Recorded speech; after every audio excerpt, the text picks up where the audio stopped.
Hi guys, स्वागत है आपके अपने यूट्यूब चैनल पर। दोस्तों, आप देख रहे हैं कि मार्केट में हर रोज़ गिरावट हो रही है और इस गिरावट की वजह से आप निफ्टी 50 इंडेक्स के ही बहुत से स्टॉकों में आप देखेंगे तो 40% तक का करेक्शन देखने को मिला है। यही नहीं, आप इंडेक्स के अंदर आप देख सकते हैं कि जो ऑल टाइम हाई क्रिएट किया था, उस हाई से लो की बात करें, अभी जो आज तक गिरावट देखने को मिली है, ये गिरावट 10.6% तक ये गिरावट देखने को मिली है।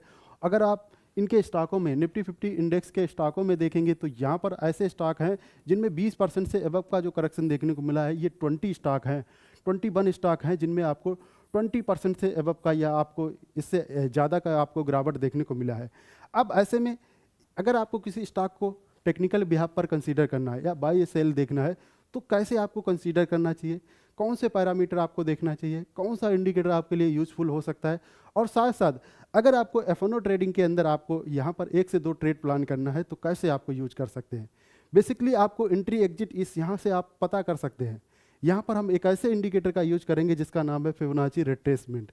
रिट्रेसमेंट होता क्या है, जैसे कोई प्राइस है, चलने के बाद यहाँ पर आपको एक ऐसे लेवल पर जाता है और वहाँ पर क्या करता है कि प्राइस रिट्रेस करके नीचे आता है। इसे ही बोला जाता है रिट्रेसमेंट और इसे ही बोल सकते हैं सपोर्ट रेजिस्टेंस। ऐसे प्राइस नीचे जाने के बाद यहाँ पर आप देख सकते हैं कि जो गिरावट होने के बाद यहाँ पर रिट्रेस होने के बाद, जैसे अभी आप मानकर चले कि इंडस बैंक के अंदर अभी आपको 40% का करेक्शन देखने को मिला है। ये 40% का अगर करेक्शन है तो बहुत से लोग ये सोचते हैं जिनकी इनिशियली अगर इस स्टॉक के अंदर बाइंग है तो वो यहाँ से निकलना भी चाहते हैं और यहाँ पर ये भी सीख सकते हैं कि इनिशियली हमें इंडस बैंक से कहाँ हम लोग यहाँ पर अपना एसएल कट करके निकल जाना चाहिए। अगर इंडस बैंक प्राइस रिट्रेस करने के बाद ऊपर जाता है तो कहाँ पर हमें बाय करना चाहिए। तो ये इन्वेस्टमेंट के लिए भी यूज होगा, ट्रेडिंग इन्वेस्टमेंट के साथ साथ ये ट्रेडिंग के लिए भी आप इसे यूज कर सकते हैं। ये फिबोनाची रिट्रेसमेंट होता क्या, जैसे ये एक सपोर्ट एंड रेजिस्टेंस पता करने का एक ऐसा टेक्निकल टूल है जिसकी सहायता से हम ये जान सकते हैं।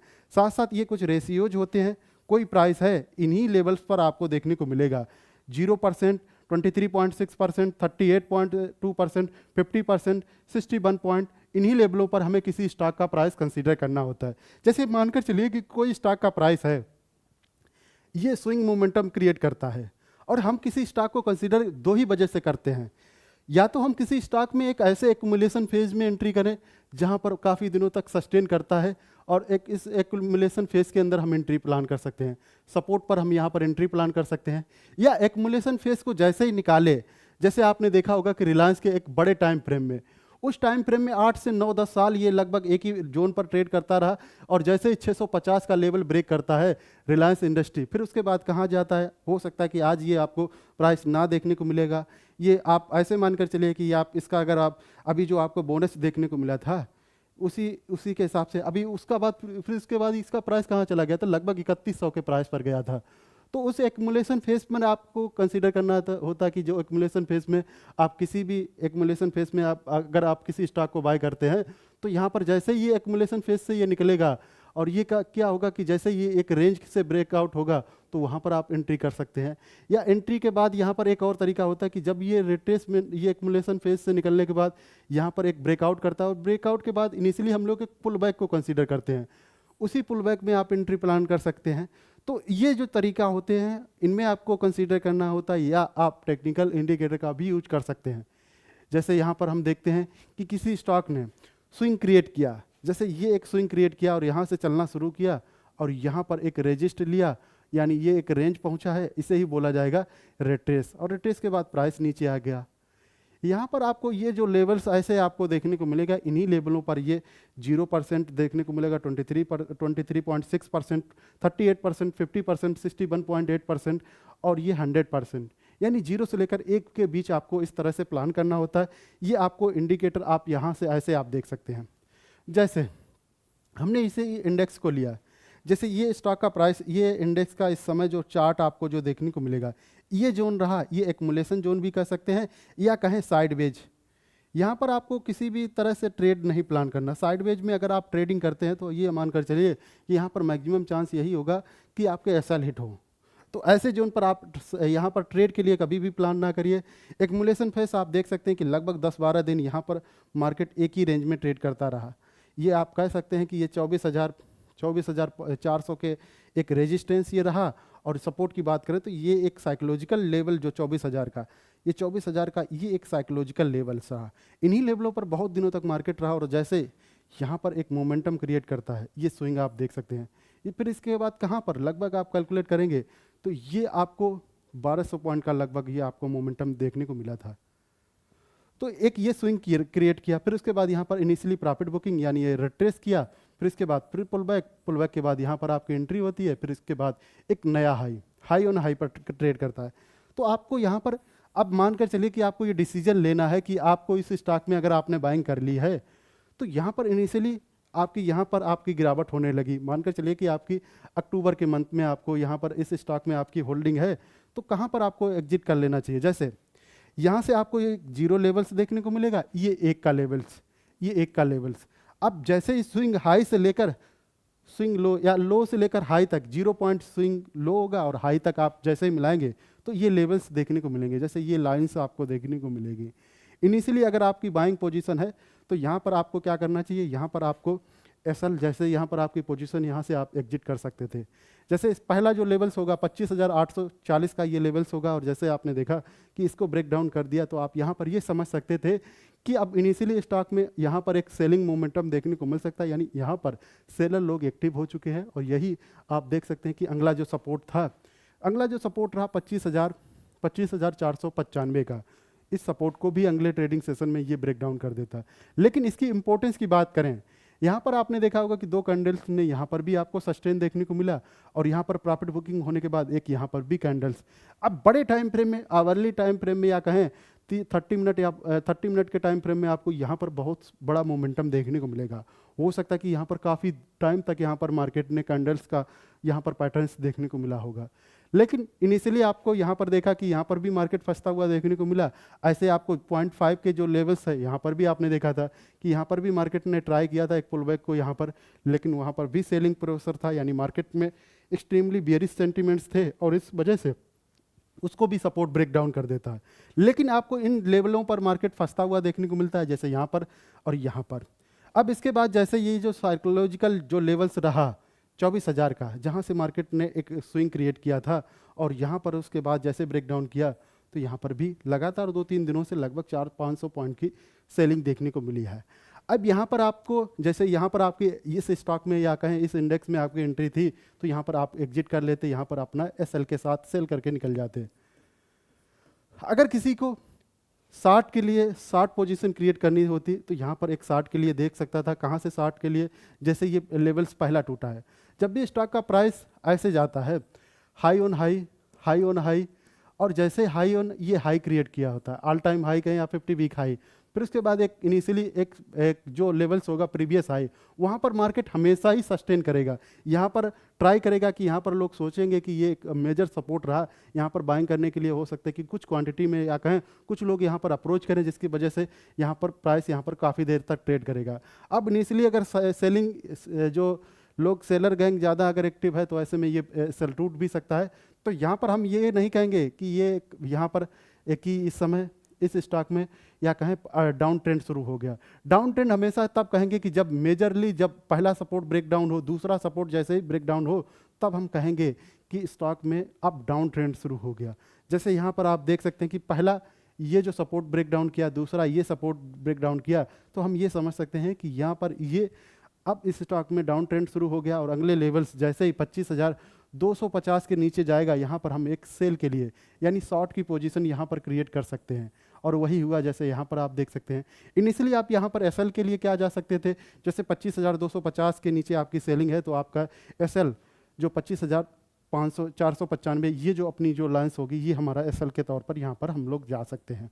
फिर उसके बाद आप देख सकते हैं अब इस स्टॉक में, जैसे किसी को अब इस स्टॉक में गिरावट हो रही है, अगर किसी को इस स्टॉक में एंट्री यानी लॉन्ग पोजीशन अगर क्रिएट करना है, लॉन्ग पोजीशन के लिए कैसे आपको लॉन्ग पोजीशन के लिए यहाँ पर आपको प्लान करना चाहिए। लॉन्ग पोजीशन के लिए आपको यहाँ पर आपको जैसे ही ये जो ट्रेंड शुरू हुआ है, जैसे 0 हमने बताया था, 0 से 1 और यहाँ तक हम ये सोचते हैं कि जैसे ही प्राइस रिट्रेस करे, यहाँ से जैसे हम फिबोनाची लेवल्स को ड्रा करेंगे और जैसे प्राइस रिट्रेस करेगा तो हमारे जो गोल्डन लेवल्स मिलेंगे, यानी यहाँ पर 24,095 के ऊपर यहाँ पर हमें ये देखने को मिल सकता है कि ये प्राइस रिट्रेस करने के बाद एक अपसाइड मूवमेंट देख सकता है। लेकिन क्या हमें यहाँ पर एंट्री करना चाहिए या नहीं करना चाहिए, इसकी एक्यूरेसी हम ज़्यादा से ज़्यादा जब हम इसका यूज करेंगे तब हमें पता चलेगी। हमारा क्या लेवल है उसके बारे में हम यहाँ पर एक्सप्लेन कर रहे हैं। जैसे हमें ये जो लेवल्स होगा यहाँ पर हमें इसके यहाँ पर हमें एंट्री के लिए इनिशियली हमें नहीं देखना चाहिए, क्योंकि यहाँ पर हो सकता है कि यहाँ पर जो मेजरली लोग हैं यहाँ पर हो सकता है कि यहाँ पर थोड़ा यहाँ प्राइस बाय करें ऊपर जाए, लेकिन यहाँ पर हम कंफर्मेशन के तौर पर यहाँ पर कंफर्म या एंट्री के लिए नहीं प्लान करेंगे।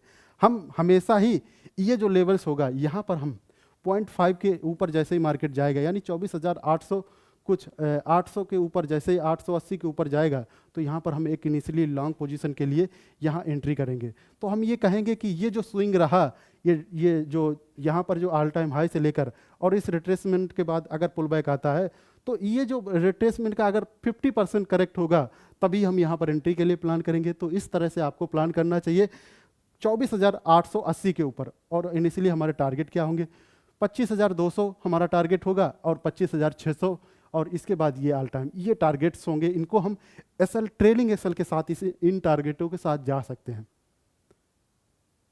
तो ऐसे आपको प्लान करना है इन्वेस्टिंग में। कैसे भी आपको किसी भी स्टॉक को अगर सिलेक्ट करना है तो ऐसे ही आपको प्लाट करना होगा, और इसी वजह से यहाँ पर अब इनिशियली किसी स्टॉक में, जैसे अभी हमने बताया था कि इनिशियली आपकी किसी स्टॉक में होल्डिंग है तो इस तरह से आपको एग्जिट के लिए अभी देखना चाहिए। जैसे हमने अभी जैसे जिसको मान कर चलते हैं कि आपके इंडस बैंक के अंदर आपकी होल्डिंग थी और उसने ये जो यहाँ पर इस तरह से उसने पैटर्न बनाए और ये एक ऑल टाइम हाई क्रिएट करता है, तो यहाँ पर आपको यहाँ पर एसएल के तौर पर यहाँ पर आप एग्जिट कर लेना ही चाहिए था।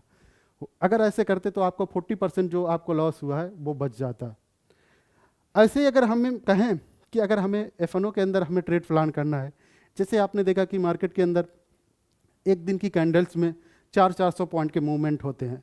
इन 400 पॉइंट का अगर मूवमेंट होता है तो क्या उन पर हमेशा सेलिंग ही लोग सेलर ही देखने को मिलेंगे, यानी क्या हमें यहाँ पर हमें शॉर्ट पोजीशन ही क्रिएट करना चाहिए? नहीं।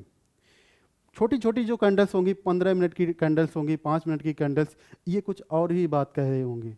हो सकता है कि वो आपको डे टाइम फ्रेम में सेलिंग दिखा रहा हो और 5 मिनट 15 मिनट की कैंडल्स में वहाँ पर एक बाइंग अपॉर्चुनिटी दिखा रहा हो।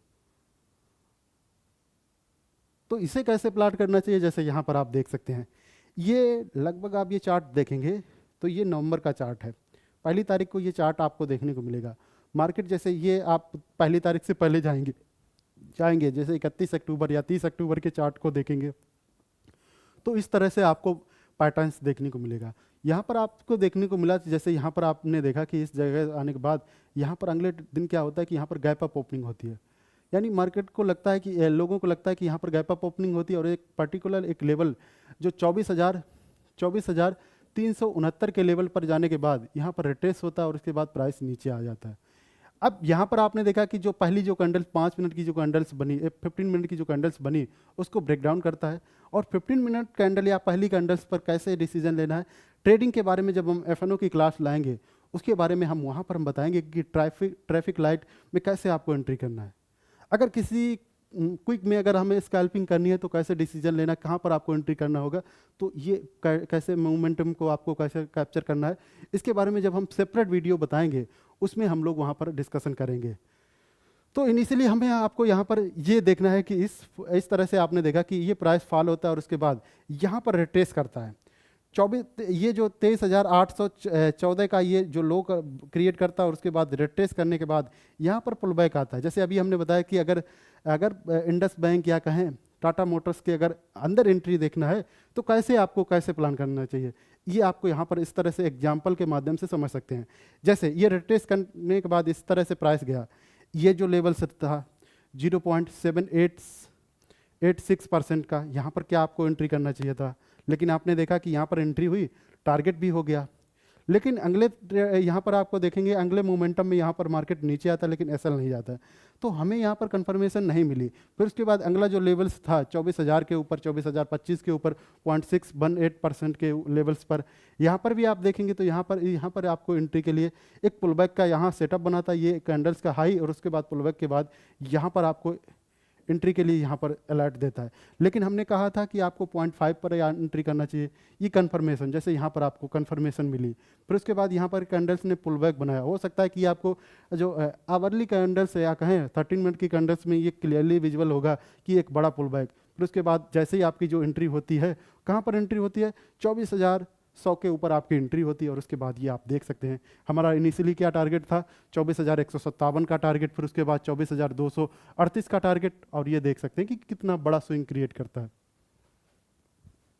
तो ऐसे आपको, अगर आपने इस तरह से प्लान किया होता एफएनओ के अंदर, ट्रेडिंग के अंदर हो सकता है कि 1 ही 2 ट्रेड आपको मिले, लेकिन इस तरह से आप देखेंगे तो कितना बड़ा टारगेट मिला है। ऐसे यहाँ पर अभी आप देख सकते हैं कि इस तरह से भी यहाँ पर प्राइस एक्शन हुआ। हम यहाँ 11 तारीख के ही हम चार्ट को यहाँ पर प्लाट करते हैं। 11 तारीख के चार्ट में आपने देखा कि यहाँ पर ऐसे यहाँ पर प्राइस आता है, प्राइस रिट्रेस करने के बाद इस तरह से ये आपको मोमेंटम करता हुआ देखने को मिला। फिर उसके बाद जैसे हमने ये जो प्राइस यहाँ से आपको चलता हुआ 1 तारीख को चलता हुआ देखने को मिला, फिर इस तरह से रिट्रेस करता है और रिट्रेसमेंट करने के बाद यहाँ पर आपको देखने को मिला। तो इनिशियली हमने क्या कहा था कि आपको अगर सेलिंग के लिए शॉर्ट पोजीशन क्रिएट करना है ऑप्शन के अंदर, तो शॉर्ट पोजीशन के लिए कैसे आप प्लान कर सकते हैं।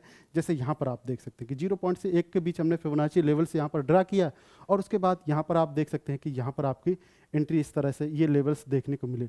हम क्या कर सकते थे, जो इस कैंडल का जो 24,000 का लो जैसे ब्रेक डाउन किया, यहाँ पर भी हम परफेक्ट एंट्री के लिए प्लान कर सकते हैं, क्योंकि जब भी जो स्विंग अगर लो होता है उसकी इंपॉर्टेंस होती है। अगर स्विंग लो को भी ब्रेक डाउन करता है तो वहाँ पर एक बड़ा मोमेंटम देखने को मिलता है। तो इस तरह से आप देख सकते हैं कि कितना बड़ा 24,000 के बाद यहाँ पर कह सकते हैं कि लगभग आपका लगभग 500-600 पॉइंट का यहाँ पर मोमेंटम देखने को मिला है। तो ऐसे आपको मोमेंटम को कैप्चर करना है, इस तरह से ट्रेडिंग के अंदर प्लान करना है, एफएनओ के अंदर इसका साथ इसको इन्वेस्टिंग के साथ इस तरह से प्लान करना है। किसी स्टॉक को अगर रिट्रेसमेंट होने के बाद, पुल बैक के बाद किस तरह से प्लान करना है, तो ये सब चार्ट में आपने देख चुके हैं। आई होप आपकी सारी डाउट क्लियर हो चुकी हैं। ऐसे में किसी अन्य तरह की कोई डाउट या क्वेरी है तो आप कमेंट सेक्शन में पूछ सकते हैं। मिलते हैं अगले वीडियो में। Thank you for watching, have a nice day.